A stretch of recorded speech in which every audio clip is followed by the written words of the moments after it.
Sveti Jeronim, prezbiter i crkveni naučitelj spomendan. Čitanje knjige o Jobu. Jednoga dana dođu sinovi Božji da stanu pred Gospodina, a među njima pristupi i Satan. Gospodin tad upita Satana: odakle dolaziš? Evo prođo zemljom i obiđoh je, odgovori on. Nato će Gospodin: nisi li zapazio slugu moga Joba? Njemu na zemlji nema ravna. Čovjek je to neporočan i pravedan, boji se Boga i kloni zla.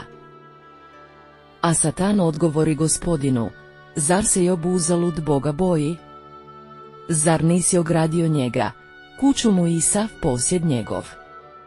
Blagoslovio si djelo njegovih ruku, stoka mu se namnožila po zemlji, ali pruži jednom ruku i dirni mu u dobra, u lice će te prokleti.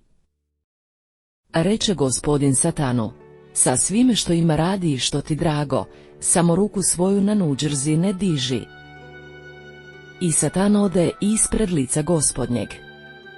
Jednoga dana, dok su Jobovi sinovi i kćeri jeli i pajili vino u kući najstarijeg brata, dođe glasnik k Jobu i reče: tvoji su volovi orali, a magarice pokraj njih pasle, kad iznenada sabe sjaj navališe na njih i oteše ih, pobivši momke oštrim mačem.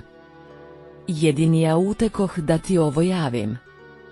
Dok je on još to govorio, dođe drugi i reče: oganj Božji udari s neba, spali tvoje ovce i pastire te ih proždrije. Jedini ja utekoh da ti javim.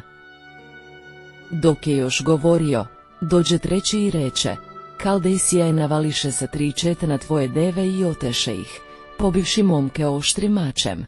Jedini ja utekoh da ti javim. Dok je ovaj još govorio, dođe četvrti i reče: tvoji su sinovi i kćeri jeli i pajili vino u kući najstarijeg brata. I gle, vjetar se silan diže iz pustinje, udari na sva 4 ugla kuće, obori je na djecu, te ona zaglaviše. Jedini ja utekoh da ti javim. Tad ustane Job, razdrije haljinu na sebi, oblije glavu pa ničice pade na zemlju, pokloni se i reče: goli iziđohe iz krila majčina, gol ću se ona moj vratiti. Gospod dao, Gospod oduzeo. Blagoslovljeno ime Gospodnje.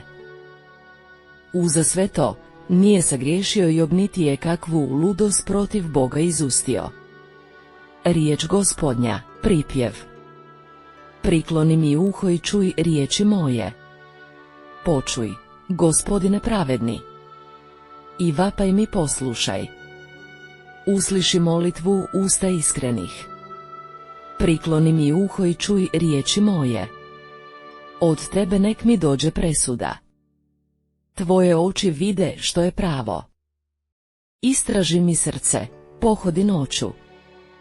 Ognjem me iskušaj. A u meni nećeš naći bezakonja. Ne zgriješiše usta moja. Prikloni mi uho i čuj riječi moje. Zazivam te, Bože, ti ćeš me uslišit. Prikloni mi uho i čuj riječi moje. Proslavi na meni dobrotu svoju. Ti koji od dušmana izbavljaš one što se utječu desnici tvojoj. Prikloni mi uho i čuj riječi moje. Čitanje Svetog Evanđelja po Luki.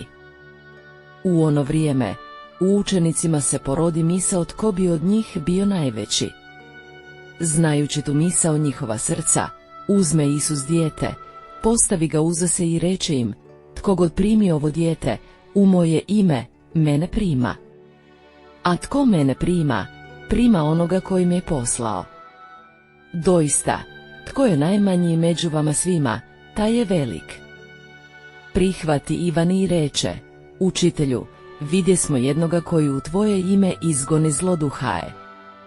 Mi smo mu branili jer ne ide za nama. Reče mu Isus: ne branite. Tatko nije protiv vas, za vas je. Riječ Gospodnja.